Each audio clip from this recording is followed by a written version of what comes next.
Welcome to the Rise to the Challenge podcast. Join me today. She's the CEO and founder of the Uncensored Society, entrepreneur, podcast host, and award-winning author. It's Kay Suthar. How are you doing today, Kay? Hey, Alex. Oh my God, I am doing amazing today.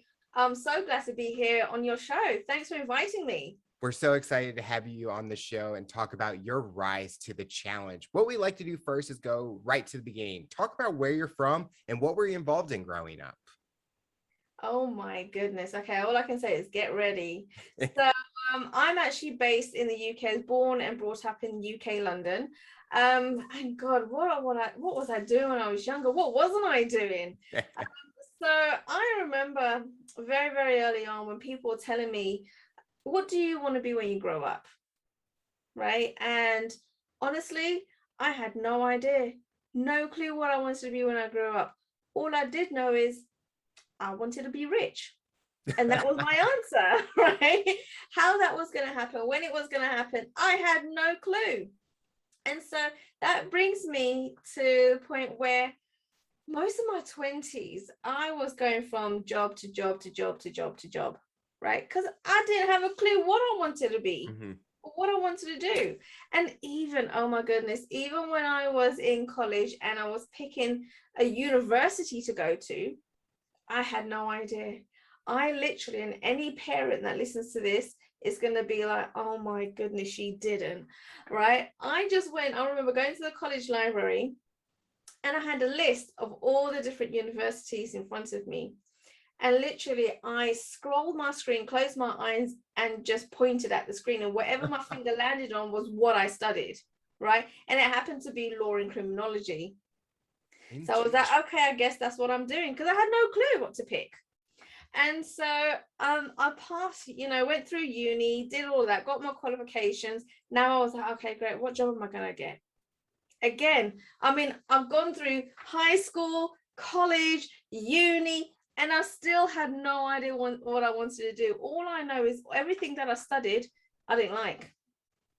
Right? So there was no way I was going to find a career in anything that I studied. So I'm like, okay, I'm starting from scratch. And so I thought, okay, let me see how it works out and work in a magistrate's court, because I studied law, right? Did all of that. And my supervisor, I think after a month, said to me, I don't think this job is suited for you. Maybe you need to look for something else.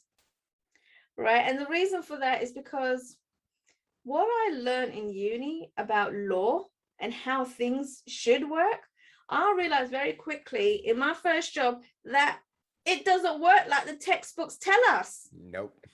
Right. And so where I'm sitting in these cases and I'm like, oh my goodness, that person should get locked up.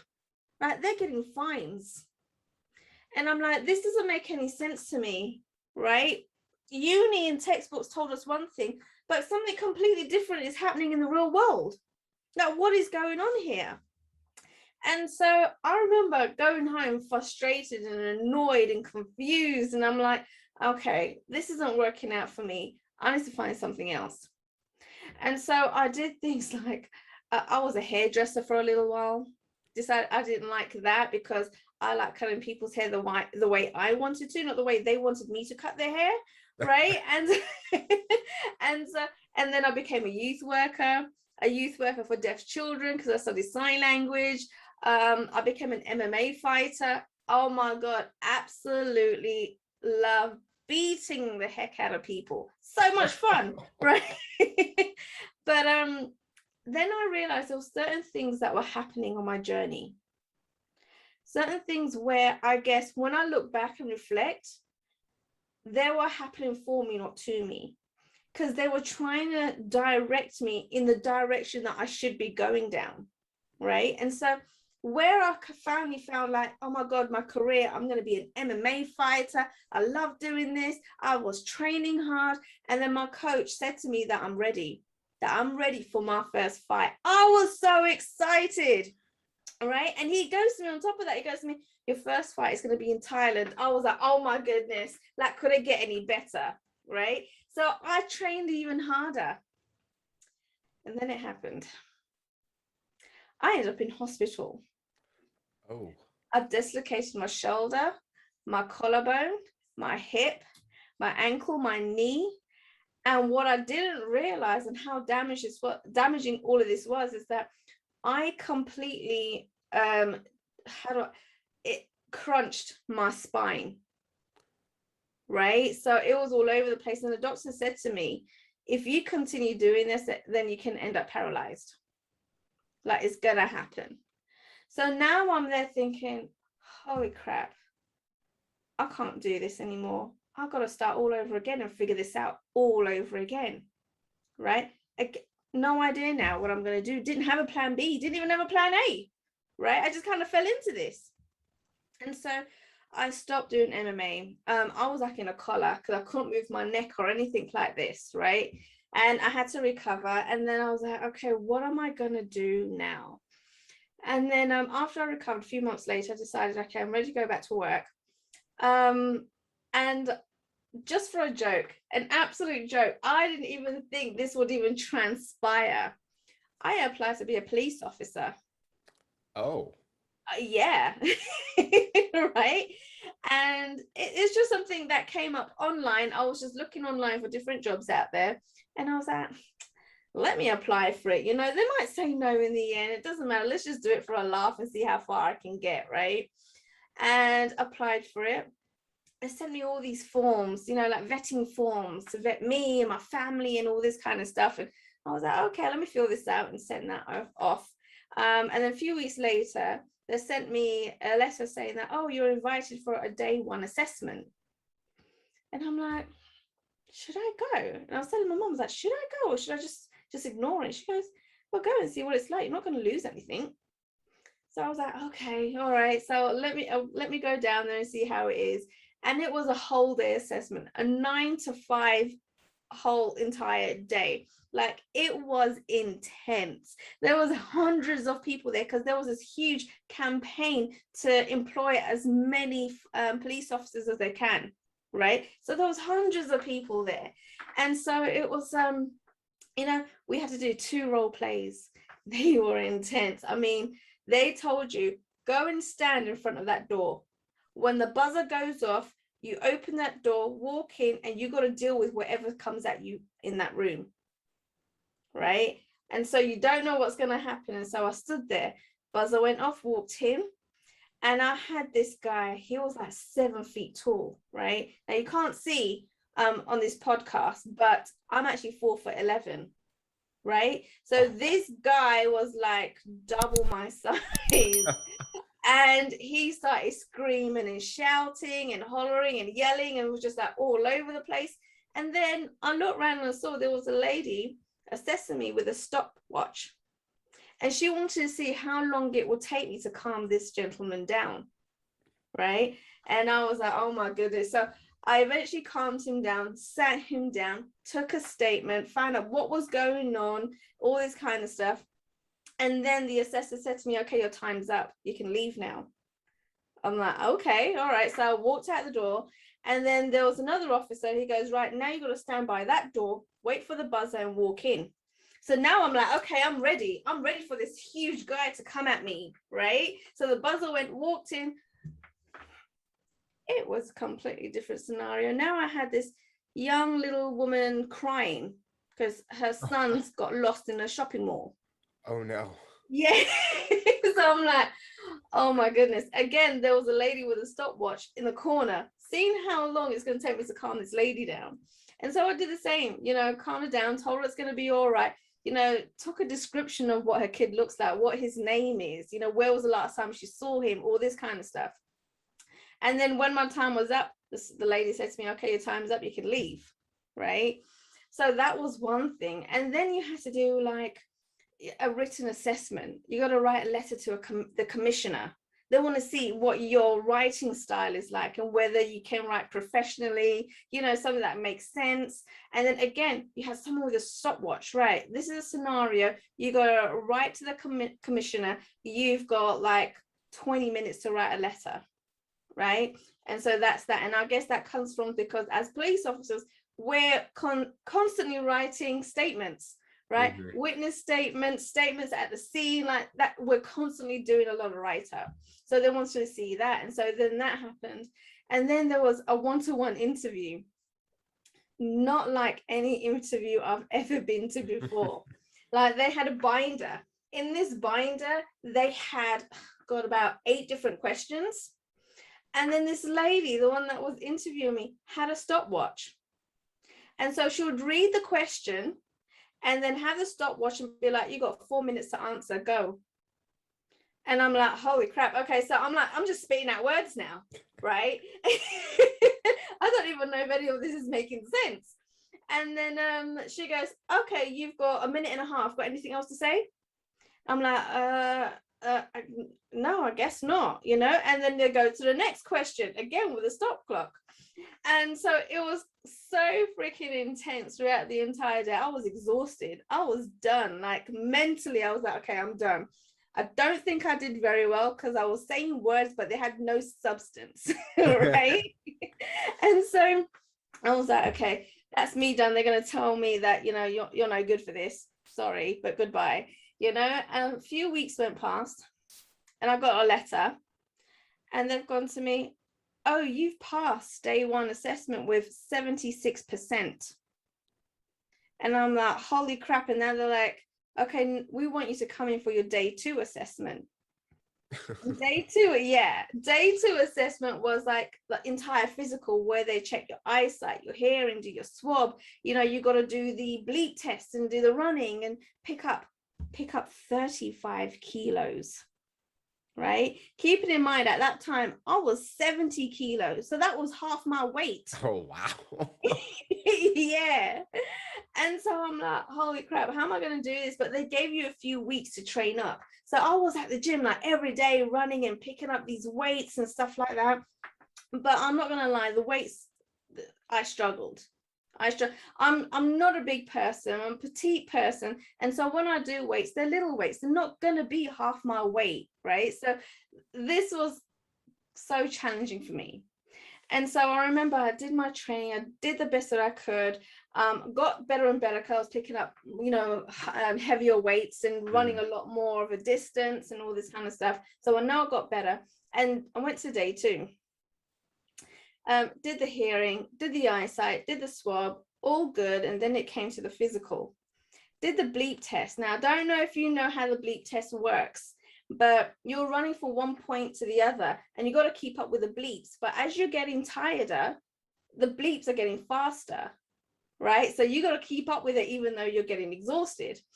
But past that was fantastic. And then it came to the weights. And I had to pick up 35 kilos. I tried, Alex. I tried so hard. And in my class, and I think, about 12 people in my class, I was the only one that failed because I couldn't pick up 5 kgs. Right? And so I remember the police officers there.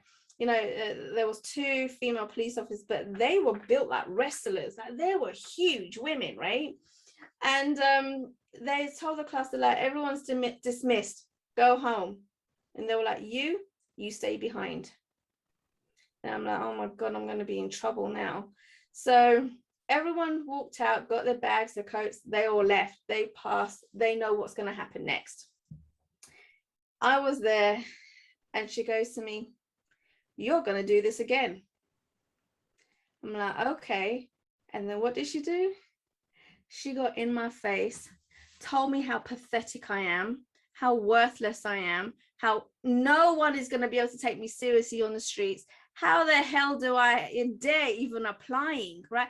Got up in my face, started screaming and shouting, told me to start picking up these weights while she was screaming in my face. I was fuming. I was going red. I wanted to punch her one, but I knew I couldn't punch a police officer. It wouldn't be a good look for me, right? And then all of a sudden she pat me on the shoulder. She goes, stop. I'm like, okay. And she goes, look at your screen. While she was screaming and shouting, I managed to pick up 35 kgs and passed. Wow. Yes. Right. And then she goes to me, I knew you could do it. And I'm like, oh my God, like I'm now leaving, like fuming. I'm so angry right now. right? And so that's how I ended up passing. And so all of a sudden, then I got suited and booted for a uniform. It was so funny because they had to custom make my Met vest because it was so diddy. They were like, we don't have a Met vest small enough for your size, right? Like it was so small. They didn't even have a place to put my name badge on. It was that tiny. And so went through all that and then was a police officer for 6.5 years. Wow. So I did that for a long time. And then, like I said, things happen for you, not to you. Mm-hmm. And so I was a police officer for 6.5 years. And then it happened again. One morning I woke up. I went to sleep the night before perfectly fine. Nothing wrong with me whatsoever that I was aware of. I jumped in the shower. As soon as the hot water touched my skin, my body started burning. So I jumped back out and went straight to the mirror and found that my entire body had come out in a rash overnight. No idea how or why or what was going on. And so my brother rushed me to the hospital and had all these tests and everything done to find out what was going on. And I remember waiting in the consultation room for my doctor to come in with my results. And as I sat there, he opened the door, took one step in, looked straight at me, and he said, "You were lucky to get here when you did." And I was like, "What do you mean? What's going on?" And he goes, "If you didn't get here when you did, your throat would have closed up." And so at that point, I'm thinking, holy crap, what if my throat closed up while I was asleep? I would never have woken up the next morning. Yeah. And so I continued kind of saying to him, like, how did this even happen? Where does it come from? And he goes, well, this form of rash is brought on when your body is overly stressed. And so I didn't realize how much stress I was putting on my body because of my job, because it's mentally, physically, and emotionally draining to be in that position, especially when you're around negativity 24/7. Right? There's nothing positive about it apart from catching the bad guy, and that's not necessarily a good thing, right? And so I was like, damn, I've got to quit this job now, right? I thought I finally found a career that I'm going to stick to and retire. But no, it didn't work out that way. And I was like, okay, I got to quit because now my life is on the line, which is so ironic because I thought my life would be on the line while I was on the line of duty, not when I'm in bed at home, right? And so that was ironic to me. And so I decided to quit my job. Now, I didn't have another plan. I had no idea what I was going to do next, right? But I got to a point where I was like, okay, I've got enough money for 6 months, right? I'm going to just chill out, figure this out, make sure my body's back on point again, and then look for a job and see what happens, right?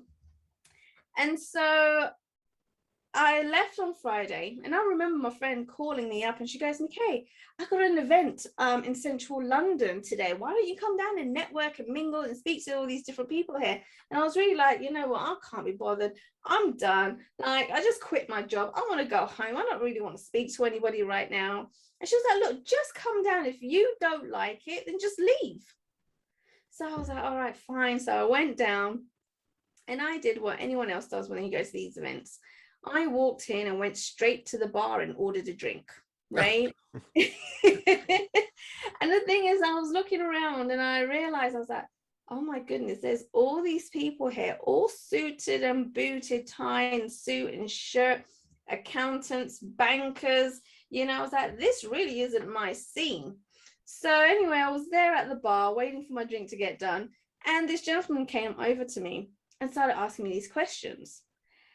And it was strange because I'm like, this is a weird pickup line. He was asking me things like, what my qualifications are, what work experience do I have, what are my passions, what do I want to do? And I'm answering all these questions. And all of a sudden I went, wait, hold on a second, who are you? And he goes to me, oh, I'm a member of parliament and I would love to have you on my team. Oh. Yeah, I was like, what? He goes, I work for a Liberal Democrat, right, which is a political party. There was an election going on at the time, and he goes, I would love for you to be my campaign manager. He goes, you've got the skills that I'm looking for. And I'm like, I've never been a campaign manager. I've never done anything like this. He goes, it doesn't matter. He goes, you've got the skills. You can learn on the job. Wow. I'm like, okay. And he's like, when can you start? I'm like, when do you need me? And he goes, well, let me get the paperwork done and I'll give you a call, talk my details. And so I left on the Friday and then I started that job on the following Tuesday. And so I was like, okay, this is a little crazy. So now I'm working in politics.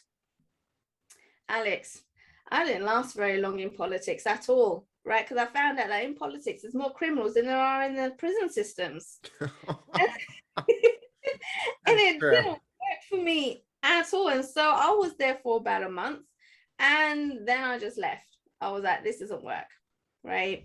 But I learned a lot about politics and oh my God, it is completely a dirty game. It is insane. And so now I'm like, okay, square one again, right? And I'm like, okay, at this point, I kind of decided that I wanted to work in live events, right? Get to speak to a load of people, you get to meet people there. And guess what? It's a positive environment to be in, not like being a police officer or working in politics. You know, people want to be there. They're excited. It's so much different. I thought, that's what I'm going to do. And guess what? People started telling me, no one's going to employ you. You ain't got no experience. You got no qualifications. You have no idea what you're doing. No one in their right mind is going to employ you. So I was like, watch me. I'm going to do events. And guess what?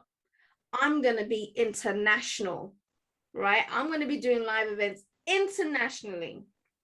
And people are like, you're living in your own little bubble. Like, you need to make sure you come back to reality, you know? And I was like, I refuse. I was like, no, this is what I'm going to do. I don't know how I'm going to do it or get there, but this is what I'm going to be doing. And so at that time, I had a personal trainer because now my body was going all over the place. I had to get a personal trainer to make sure I fix whatever's going on in my body, right? Mm-hmm. And so my personal trainer goes to me, she goes, have you ever been to a seminar? And I'm like, seminar? I'm like the ones you go to when you go to uni? And she goes, no, a seminar like when you have an expert talking about a particular topic on stage and actually teaching you about that topic. And I was like, that sounds like uni to me. And she was like, no. She goes, you got to come. You got to come to an event and just check it out and see what it's like. So I'm like, okay. She goes, there's an event in London by Dr. DeMartini, talks about mindset. And at that time, when someone said to me mindset, it just sounded like woo-woo to me. I'm like, okay, this is just nuts. Like mindset, like, you know, what is all that about? My mind is fine.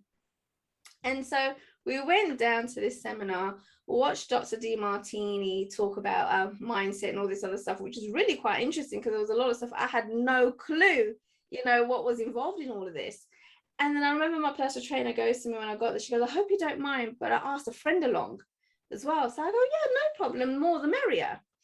And so I met this friend and we sat down, we spoke. And again, she goes to me, what is your work experience like? What have you been doing? What's your qualifications, right? What do you want to do? And I was telling her how I want to get involved in events and I want to do it internationally. Like, I don't have no qualifications. I have no experience, but this is really what I want to do. And she goes, oh, that's interesting. I go, why is that interesting? She goes, because I work for a company and we're starting the events department up and we're trying to build it up. And I think you'd be awesome for the position. And I'm like, really? And she goes, yeah, let me take your details. We've got an event coming up in London. I can let you know when the event happens, you can come and meet the team and management. And I'm thinking, okay. And I'm like, in my mind, I was thinking, I'm never going to hear from this person again. Things like this really don't happen. It's happened once. It doesn't keep happening to you, right? And so anyway, a couple of weeks passed and she messaged me the address to this hotel. And she goes, just get there, meet the team, speak with them. If it doesn't work out, it doesn't work out. So I went down there. I was like, I've got nothing to lose. I've got nothing going on right now. Why not? Went there and found out it was actually an American company. The team were American and they all flew down to London for this particular event. And I was speaking with them, but the one great thing is a lot of Americans love the British accent. So, so me talking away, they were loving it, right? And so I ended up speaking to the management team for 4 hours straight, just about different things, different ideas that I have, what I've been doing, what my plan is and everything. And they go to me, when can you start? And I was like, round two again. I know, right? And I was like, well, I can start as soon as possible. I'm not doing anything right now. And I go to them, but you do realize I have no experience or qualifications in this. Like, I don't know what I'm doing. And they go, look, are you willing to learn? So I go, yeah. They go, as long as you're coachable, then that's all we need to know. So I'm like, okay, perfect. And then they said to me, what are you doing in 2 days? I go, well, I haven't got anything planned. And they go, all right, perfect. You need to have your bags packed and make sure you're at the airport in 2 days because your first event is going to be in Malaysia. Right? So I'm like, okay. I'm like, what about hotels? What about flights? I'm like, don't worry, the company's paying for it all and organize it. You just got to make sure you're at the airport. So now I'm doing events, training on events, and I'm international, right? And I have no idea how to do this.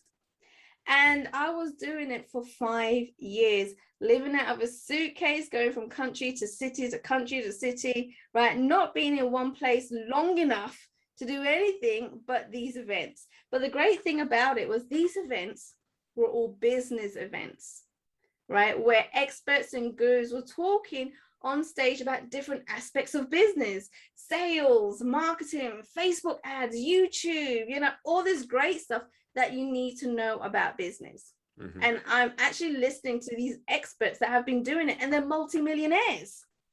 So that was great to be in that environment, because it complete change from being, as a police officer or in politics. And so I was like on top of my game. I felt like things couldn't get any better. And so within 4 months in this company, they promoted me as event manager. Right. And I thought they were insane, because I was like, really? Are you sure you want to do that? They promoted me as event manager. And then I decided that I would just learn back of room sales. Like, I was seeing like some of the team doing back of room sales, and I want to learn how to do that. And so I started with, small ticket items. So like the $500, the $997, and then gradually progressed, and then started selling $60,000 packages, $100,000 packages. And then within about a year and a half, became the #1 closer in the company. Wow. Yes. And so I was like, oh my goodness, I'm traveling all over the world, flights, hotels, expenses, all paid for, plus getting paid on top, right? And being able to learn about business, learn sales, becoming the #1 closer, event manager. I'm like, it couldn't get any better. And then the CEO called me up one day, and he goes to me, Kay, I've just bought a resort in Costa Rica where our mastermind events are going to be held. So I'm like, awesome. He goes, I want you to be part of the team over there. Would you mind going over there maybe for a few months and helping the team out, closing at these mastermind events? Now, these mastermind events were where these 60K, 100K clients were going to, right? So it wasn't small events. They were huge events. And guess what? It was like a holiday camp, because they would send clients snorkeling, zip lining. Guess what? We got to go too, right? And, kayaking and doing all these crazy things that you wouldn't normally do. And I'm like, and this is work? Don't we all wish that was our work? I know. And then like he said to me, look, we're going to, book your flights, pay for your flights. We're going to have you in your own apartment. We're paying for the apartment. You got your own chauffeur that's going to take you to your apartment, to the resort, and vice versa, and pay for your food, but you just got to make sure that you organize, do these sales at these events, look after the clients and all of that good stuff. And I'm like, why would I say no? Well, right? you talked earlier about how when you were growing up, you just wanted to be rich. And the way that you're explaining this job, it's almost like you're living that lifestyle, but you're enjoying what you're doing. You're still getting paid on top of it, but you got this company that's paying for everything for you and that they see the value in what you're able to offer them. And not only that, but they're willing to put the time and energy into helping you progress. Yeah. Right. And a normal 9 to 5 job doesn't do that. And that's where I realized there's a difference between having a job and a boss and working in an environment where it's about business and having leaders. Mm-hmm. Right. So bosses don't really care for your progression. They just want you to do what you have to do, what's in your job description, right? And if you talk outside of your job description, they'll tell you that it's above your pay grade.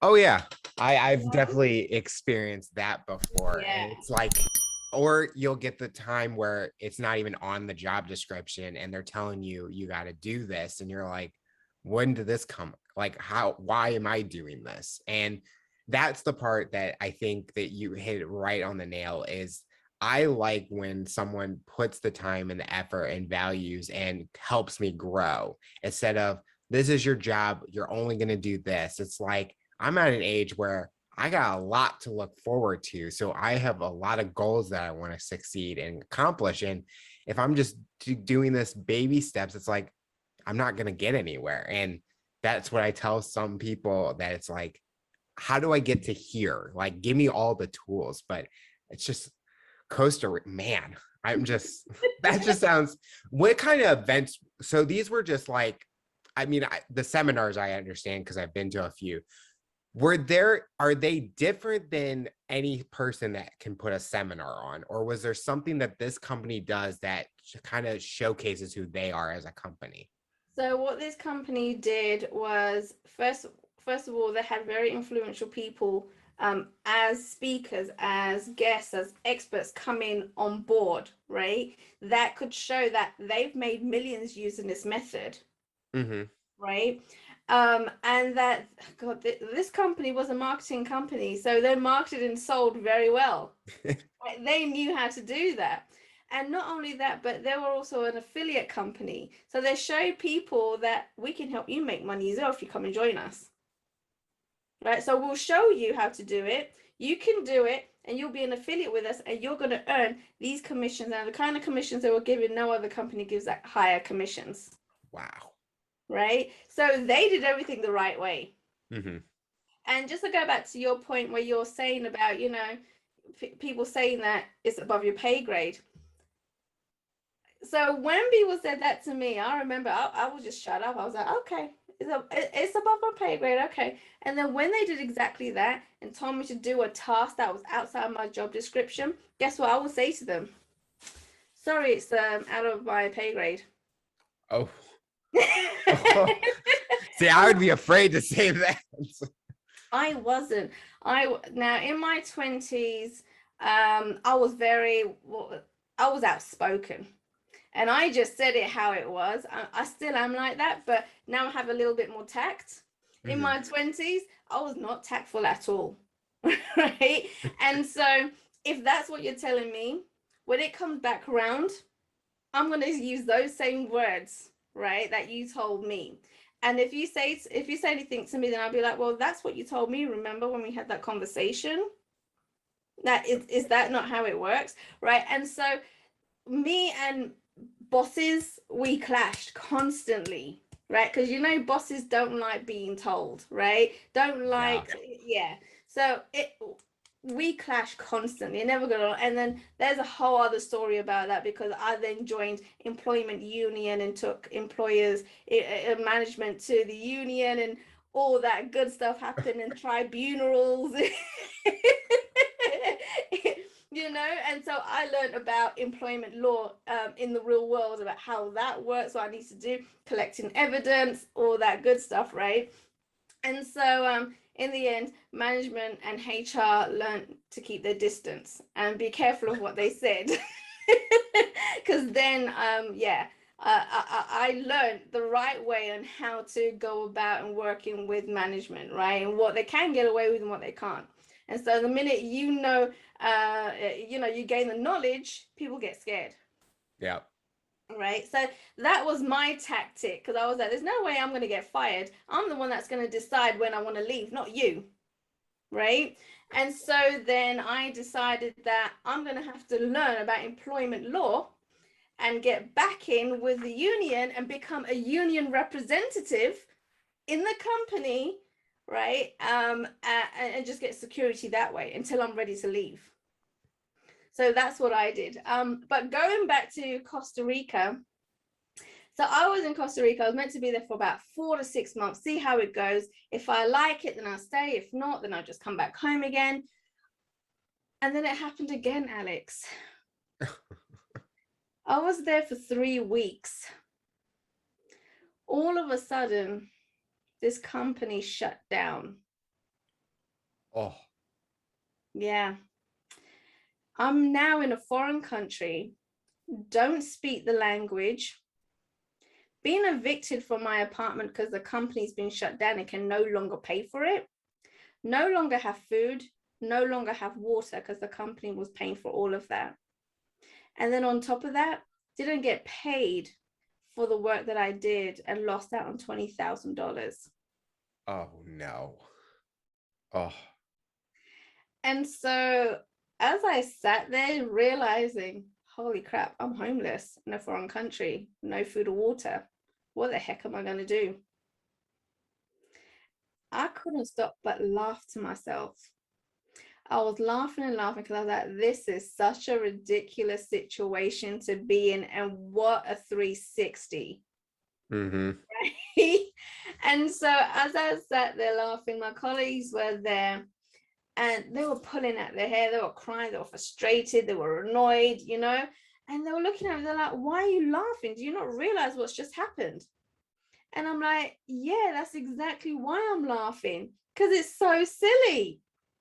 And so I said to them, I go, but when you think about the Tony Robbins of the world, the Les Browns of the world, they were all homeless at one point, and now they're multi-millionaires. So do you know what that means? That means I'm gonna be a millionaire. Right? But because I had that different perspective, and because I wasn't in the whole negative emotion, Mm-hmm. I was able to think outside the box, get creative, and figure out how the hell I'm going to get out of this situation now. Yep. And so what I did is, because I've been at so many of these events and I've learned so much about sales, about marketing, about branding, promotions, I decided that I was going to go to the resort manager in Costa Rica. The resort was still open, right? Because the resort was set up as a separate entity to the actual main business that was feeding this resort. But now this resort had bills, had staff to pay, but now didn't have no money coming in. And so I went to the resort manager and said to her, look, you still have this resort, you still got bills to pay, you still got staff to pay. Let me help you promote and market this resort so you can get clients coming in, so you have money coming in, so you can keep this resort going. In return, I need food, I need water, and I need shelter.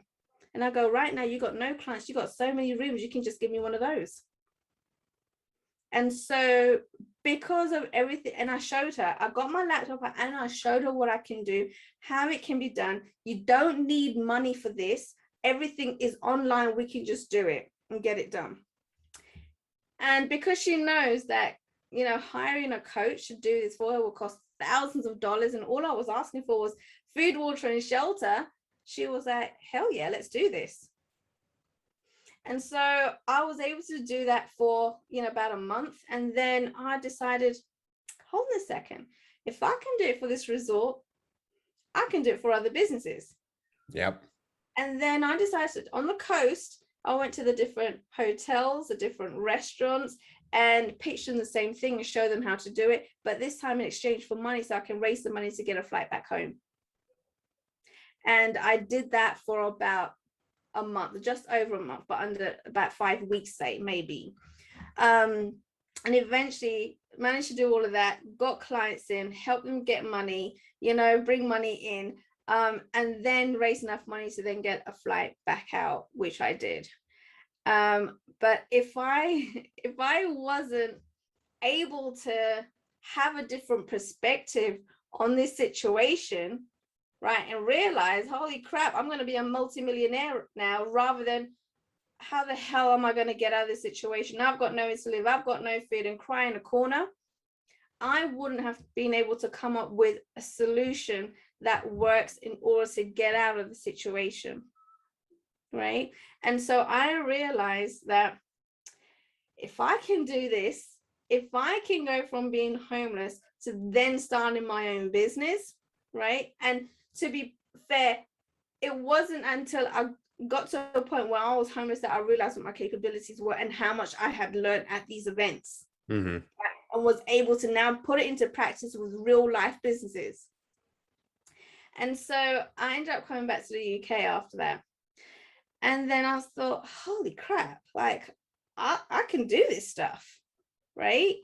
And then because I had so many different connections, and, you know, being in events, you know, that is a lot of networking and meeting new people and stuff. And I had built up such a huge Rolodex where I just started getting on calls and started saying to people, look, this is the situation. This is what's just happened to me. I've just come back to London. I'm looking for work. You know, what can you do for me? Do you know anybody out there that's looking for, you know, what I do? You know what I do. I've been working with you for years.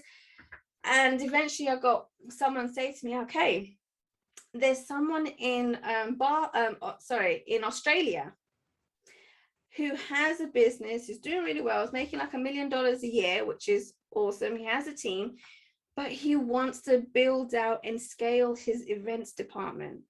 And I'm like, ding, ding, ding, ding, ding. I know all about that. Right? I can totally do that. And so flew over there, set up processes, procedures, trained up the team, hired more people on the team, just organized it, make sure it flowed, make sure it made sense, and managed all of that. And then had so many more events than what he was actually doing. I think he was doing something like one a month. And I was like, no, we're going to have one every week. Right? In different countries, different cities, we're going to have one every week.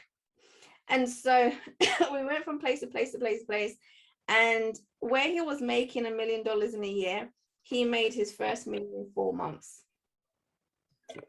And then by the end of the year, tripled his money. Right? And at that point, that's when I was like, holy crap, why the hell am I doing this for other people and not for myself? Right? And I was like, I need to get into business for myself. And that's where Uncensored Society was birthed at that point. And so the reason why it's called Uncensored Society is because where I was doing all these different events, I realized there was a gap, a huge gap in the industry. And the gap was there's so many coaches and consultants that are tapping their clients on the shoulder and telling them it's going to be all right, don't worry. And I'm like, it's not going to be all right until you do something about it. Right? And so just like the way I have been coached, and I realized the coaches and mentors that I had that were in my face and telling me to get my head out of my ass, right, were those ones where I progressed so much more quicker, right, and made change a lot more quicker.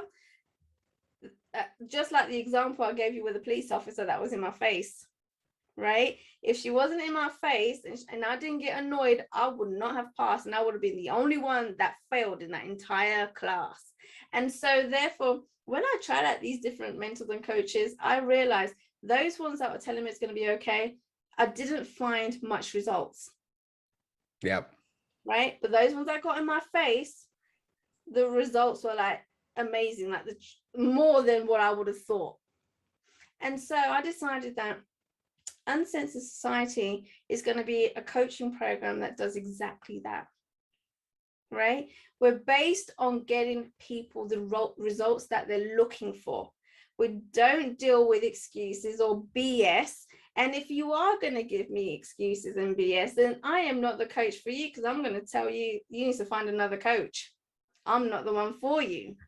And, you know, if you are going off track, and if you're not doing what you're supposed to be doing, and if you're not meeting deadlines and giving excuses, then I am going to get in your face and tell you, what the hell are you doing? You know, like you're telling me you have dreams. I don't want to know about these dreams. These dreams need to be obligations. The minute they're obligations, that's when you have no excuse but to make sure you achieve them. Mm-hmm. And so that's what Uncensored Society, the coaching program, is all about. And we do actually focus on 5 main pillars of business, which is sales, marketing, finance, operations, and leadership. We cover all of those things, and all of them go hand in hand with each other, especially as you're growing and scaling your business. And people say to me, which one's more important? And I go, they're all important. Yep. I go, in the beginning, when you're first starting out, marketing yourself and promoting is key, because if no one knows you and you are the biggest secret out there, then your business is never going to work. But yet when you're then scaling and you're hiring, guess what? Leadership and operations then become important too, right? So it depends on what stage you are in your business that we start looking at what's priority right now, right? But all of them are equally as important because they're all needed in business. And so, yeah, that's where all of that kind of birthed from. What would you say is the biggest thing you learned about yourself through your whole different paths that you've taken? That I am completely adaptable and flexible. No matter what you throw at me, whatever it will be, I will find a solution. I will adapt, and I will make sure I can just, I'm flexible to whatever that situation is. That's why I was able to do so many different jobs that were completely different to each other, because I could just switch skills, right? Mm-hmm. And I was willing to learn. I'm not going to be like, okay, I don't know how to do that, so I'm not going to do it. I'm like, no, I don't know how to do that, but that's another opportunity to gain a new skill. Let's do it. So I think that's what my biggest realization was, that no matter what you give me, I am going to find a way to make sure that not only am I good at it and I can do it, but I'm going to be great at it. Do you feel that you needed to go through these different careers to get to where you are today? Or if you stayed at the one career, like the police officer, longer, or you actually didn't injure yourself and became that MMA fighter, do you think your path would be completely different? Or do you have no regrets on anything you've done and you've enjoyed learning and getting to where you are because it showed a lot about you? Yeah, so I have no regrets at all.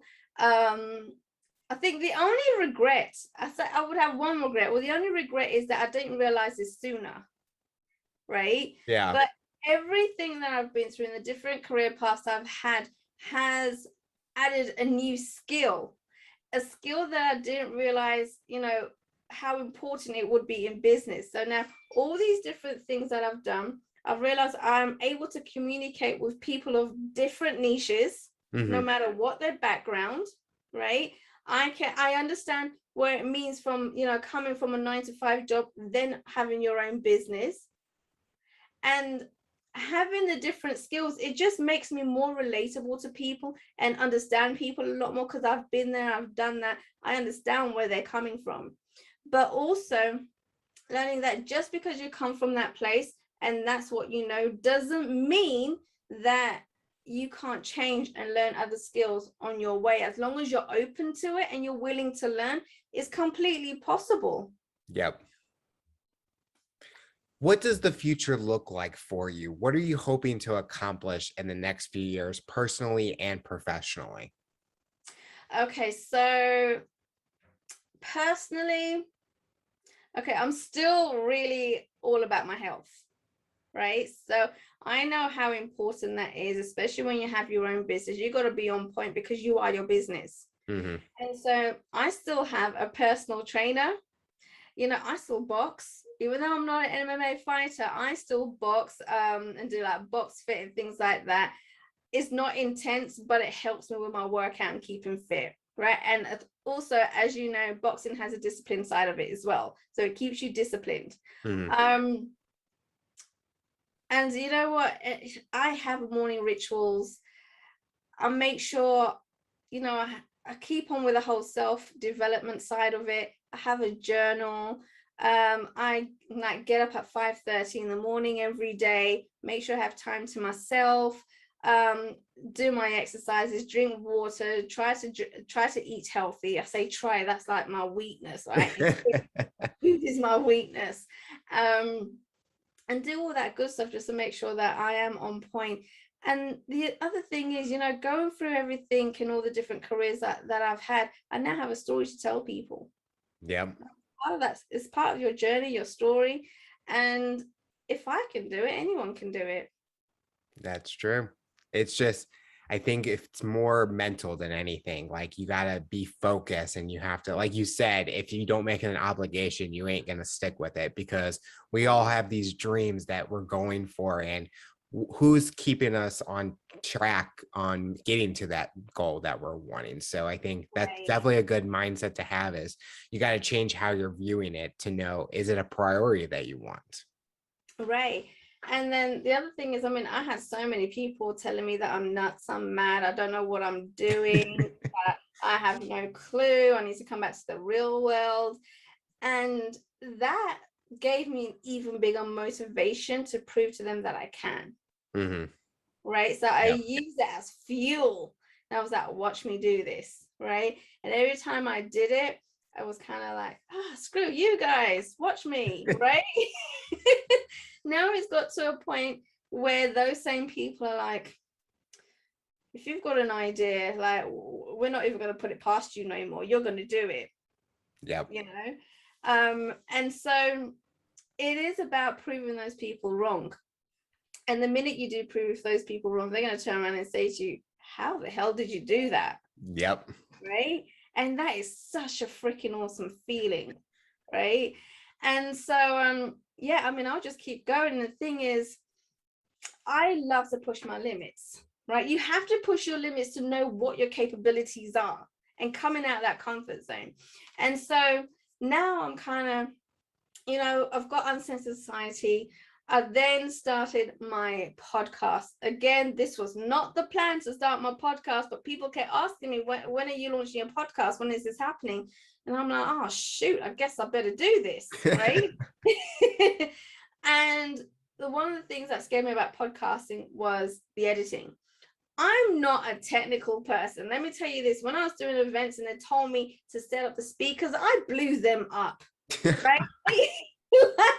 Do not try and get me to figure out tech, because that's what I will do. It happens, right? And so I was like, oh my goodness, this editing, like, there's no way I can do this. And I don't want to learn how to do this, because in order to master a skill, you need to put 10,000 hours into it. And I would rather put 10,000 hours in the skills that I know what to do to make me money. Yep. Right. And so then I started looking at, different editing agencies and realized that there's a need. There's such a huge need when it comes to editing. Not only that, but also, creating promotional materials in order to promote your podcast and your episodes. People think, oh yeah, let me just, edit my episode and put it out there and it's going to get 1 million views. It doesn't work that way. No. huge aspect of marketing that comes along with it.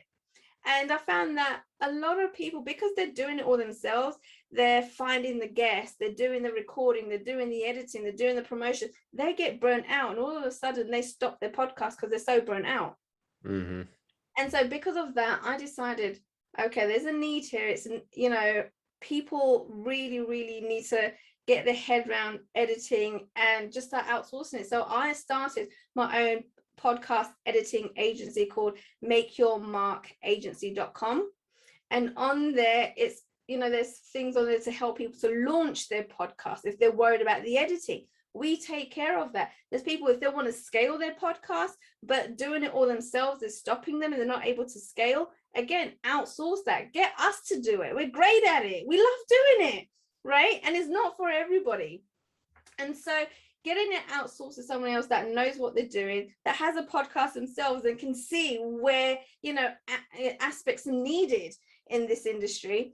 And that's where I kind of decided I'm going to now open up this agency to help podcasters out there to get themselves out there and learn that they don't need to get burnt out. There's other ways around it, so there's all these different aspects. But my number one goal, my ultimate goal that I'm reaching for, is that I would love to open up a well-being resort for entrepreneurs. So somewhere in Thailand or Bali, somewhere exotic, and then, the swimming pools, the palm trees, and somewhere where they can go and relax, where they can network, they can, connect with other entrepreneurs, maybe even have, create new partnerships with people, but somewhere where they can just go chill out, refresh themselves. We'll have like detox juices, we'll have great food there, massages, all these things that entrepreneurs need, but they tend to forget about looking after themselves. Yeah. Right, because there's so much involved in their business that they forget that you got to look after this. Without this, your business will not be working. And so I want to be able to promote that and let entrepreneurs go there with their families or on their own. Don't know, families, kids, that might even stress them out even more, right? They might not want to bring their families with them. But a place where they can just chill out, it's secluded, and just kind of, think about and reflect about themselves and where they're at, and make sure they keep their bodies on point. Because I've been there, I've done it. It could be horrible. The final question I'll ask you, based on your journey and experience, for someone that's listening to this interview, what tips or advice would you give them to overcome obstacles, accomplish their goals, and rise to the challenge? Okay, so firstly, you got to understand the difference between opinion and advice. When you're first building your business, there's going to be so many people around you, right, that are in a 9-to-5 job, or your mom and dad telling you, oh no, you're not doing this right in your business, you should be doing this. Oh no, you should be doing this, why are you doing it that way? Keeping in mind that they've never owned a business, they've never built a business, they don't know how it works. That is opinion. Learn to differentiate opinion and advice, and let the opinions go over your head. Now, advice is going to somebody that's already making, say, $1 million in their company, and asking them, okay, what is it that you do, or what have you done to make this happen? Mm-hmm. And then they give you a formula or the steps. That's advice. That's what you need, right? That's what you should soak up and implement into your business, not the opinions of others, them trying to tell you what you should be doing when they've never done it themselves. Yep. Right. The other thing is, I guess, people have said to me that, the biggest obstacle in the way is time. I don't have time to build a business. I want to build a business, but I'm doing a 9-to-5 job. I have kids. I've got to go home, and I've got to cook, and I've got to do this, and I've got to do that. And to me, that's just excuses, right? Because clearly it's not a big want for you. Yep. At that point. And so what I've done is I've actually created a mini program that I actually would love to give to your audience, if that's okay. It's a free program. It's a mini program to get people started. And what happens here is it helps you identify the habits that are serving you and the habits that are no longer serving you. And so you sit there and you think about, we work backwards. What is your goal within a year? Then what's your goal in 6 months, and then 3 months, right? And then within a month. And then how are we going to reach those goals within a month? And people say, all right, I need to do X, Y, and Z. All right, perfect. And then where are you going to put the time? Oh, I have no time to do it. All right, so let's look at what your daily routine is like. And I've actually sat down with some of my clients and gone through this. And what is shocking, when I go through with them, I go through every single day, like, what time do you get up? How long does it take you to get dressed, right? Have your breakfast, if you have breakfast, and then your travel journey to work, and then your work time, and then your travel journey back, and what time do you get home? And then you got to cook, and okay, and then realize that they were watching 6 hours of Netflix every single day. Yep. Right? And I'm like, well, how about that? How about cutting it down to maybe 2 hours and using the rest of the time for your business? But what's so funny is that they didn't even realize that they had these habits, that they were actually doing this. And so when we had it on black and white on paper and pointed it out, they realized what habits were no longer serving them and what needed to be changed. But it can only be changed once you become aware of it. Yep. Right. And so this is what this program does for you. So if anyone's starting up, if anyone is having any trouble with, not meeting the deadlines and having trouble with time, and you've got so many things going on, do this program, because it's going to identify a lot of different things that you were probably not even aware of. That's going to bring it to light. And so you can start making those changes. Okay, we want to thank you so much for coming on the show and talking about your rise to the challenge. You're inspiring so many people, and we're excited to see what the future looks like for you. Alex, thank you so much for having me, show. I've had so much fun.